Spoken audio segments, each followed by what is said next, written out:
Alright, this video is going to be getting into the gallery without Brewer's hat for hatless or early stuff. I don't know what you were going to do this with, but we're going to have to get over these crates without any Brewer's hat. And to do that, my setup requires us to be in windowed at 1600 by 900 resolution. And the reason for that is I use a visual cue using the X on the top right of the screen and the door frame of this golden door here. So what we're going to do is we're going to push ourselves into this barrel and then move our camera to the right here to try to line it up so that the golden door frame kind of angles into the X. So if you look right here, get my mouse out, the way that this curves up from the gold of the door looks like it's going to connect to the X up here. It looks like it could line straight into it, and that's what I'm aiming for. So it's basically the part where the gold cuts off the top of the screen is slightly to the left of this X. Depends on your Windows theme, I suppose, but that's essentially what I'm going for. So once I have that set up, I will walk to the right here, double jump, and move forwards onto the barrels, and then I'm going to walk Hat Kid so that the right of her foot is at the top of the little cross section of those two tapes. Once we're here, we're going to dive in and then press A to get back up. And then from here, there's going to be several different things that can happen, so I'm going to go over each option. Now that we're at this position, we're going to be working our way to different branches of what could happen from here. In any of these cases, you're going to want to be holding the right trigger at all times, so make sure that is something you're doing. Or the dive button, whatever you have it bound to. I'm on an Xbox controller, so I'm holding the right trigger. So once we have Hat Kid in here, we're going to be pressing A till Hat Kid gets to a certain position. And what's going to happen is Hat Kid, as you press A, is going to start sliding slowly upwards and slightly to the left onto the box. And you're going to want to stop pressing A as soon as Hat Kid gets knocked backwards a decent chunk. So I'll show you what that looks like.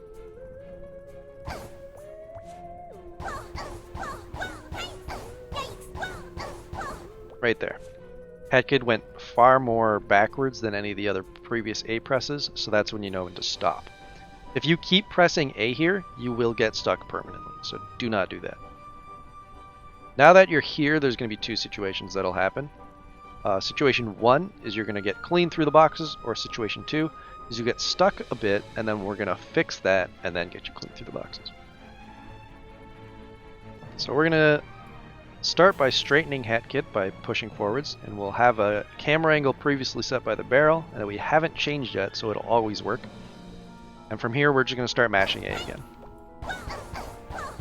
Now Hat Kid's moving forward slowly, so that means we know we're going to clean through the boxes right there. No problems whatsoever. That is the best case scenario and what you want to have happen on the first try. So for this example, we're going to get stuck instead of getting clean through. When we hold straight, just like we would on the normal one, and we start mashing A, Hat Kid might get stuck right here. It's somewhat common, but you can get out of it by angling to your right. Pressing A at a certain angle will send Hat Kid backwards up onto the crate. So let's just, there we go. It's kind of a bit of a forwards right angle. It's not super easy to get, but once you have that and your Hat Kid moves even a little bit to the left, you can realign Hat Kid forwards and start mashing A again. Eventually Hat Kid will clean through the boxes. Alright, for this example we're going to show what happens when you get stuck immediately, right here. So what happens here is you dashed in, you got up, and you dashed, and Hat Kid went up a little bit and it looked right. But then as you kept mashing, nothing happened. And the way to fix this is you want to get your Hat Kid slightly forwards to the right, facing kind of like this. And when you mash like this, it'll fix Hat Kid going up the box until, again, you stop once she goes backwards a good amount. Then you can straighten up and keep trying as if normal. And eventually, you'll get through. Again, if you get stuck on the top of the boxes, aim for the highest height and you'll get clean through. That'll cover the three main situations you can get yourself into. If you ever find yourself on top of this crate, however, this is a situation that can come up where you can wiggle your way around and walk actually around this crate. And the only way to get the other side is essentially get yourself in a good spot, aim through this top of the tunnel, like dead center of the tunnel, and you'll be able to get through cleanly. So if there's any other situations you get yourself into that is not covered by this video, it probably means you're stuck and I don't have a way out of it. I've found several ways to get stuck that I'm not listing here, but I don't think they're worth covering because, I mean, you're stuck. You just have to restart. So I recommend learning how to do the dev console stuff. So on the bottom of your game settings, just turn on dev console and restart the game.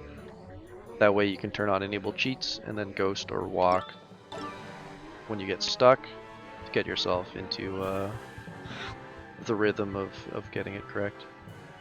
And if you do get through it and you're ready to go into the little rift, just remember that it will send you back to the last checkpoint you were in. So you're not going to get stuck here forever. You don't have to worry about a way out. The rift will save you. And then do remember you need enough pawns for this relic stand if that's why you're here. It is pretty expensive, so don't screw yourself by coming here with not enough pawns. Make sure you write that in.